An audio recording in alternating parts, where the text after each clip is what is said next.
Andy Thompson here, and I'm glad to be back with Word on the Street.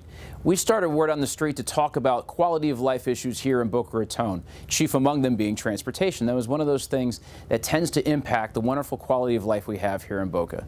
But over the last few months, another issue has crept into the discussion regarding our quality of life here, and that is education. So if you'll permit me, although I do often talk and most of the time talk about transportation here, I want to talk some about education here in the city of Boca Raton.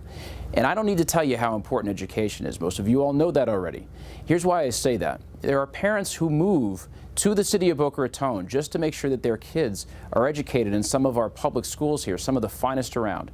They are all A or B schools here, and I can see why that would attract most young families to come live here.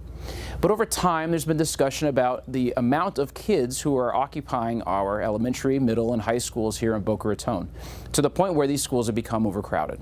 And this overcrowding is concerning to parents because they're wondering, is the amount of kids that are being taught in these schools going to impact the education for their son or daughter? And that's a feeling that I myself share. I have my daughter, my oldest, Allie, is at Calusa, one of the best schools around, but also one of the most crowded. That feeling, the feeling of concern that parents have while also trying to maintain the education quality and the quality of life here in our city, led the City Council to do something a few months ago, and that was to create an education task force, a group of 7 people, residents in the city, whose job it is to consider and analyze issues relating to school overcrowding, school construction, school boundaries. And this education task force was appointed just a few weeks ago and had its first meeting a couple of weeks ago on March 15th. I myself am a member and the vice chair, actually, of the education task force. And we sat down and developed a very ambitious plan of what we want to do for us in Boca Raton. Here's what we're going to be doing.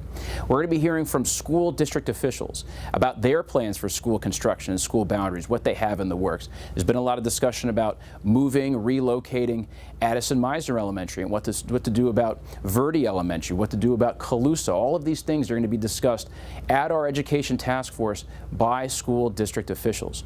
We're also going to be conducting school visits. We're going to be visiting all of the public schools here in the city of Boca Raton to get a sense of what they want, what they need. We're going to be hearing from principals, from the PTA, from the SAC, for all of these schools, so that we know what the decision makers at those schools want, what their concerns are, and what needs to be conveyed to the City Council.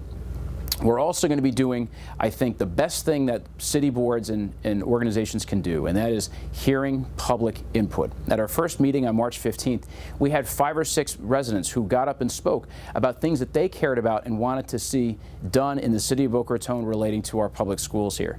And the beauty of having these kind of discussions happen at a board as opposed to a city council is there's no time limit on the amount of time that people can speak. People can have a chance to be heard fully and not in an environment that can be at times stressful for people to get up and speak. You can get up and talk to really just 7 of your neighbors, and that's what we are.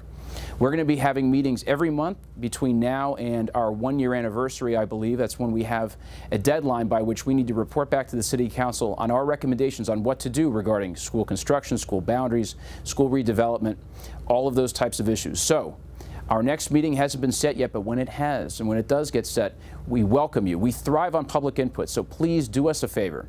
Come, tell us what you want to be done, what you want done with your public schools, where your kids are, what your concerns are.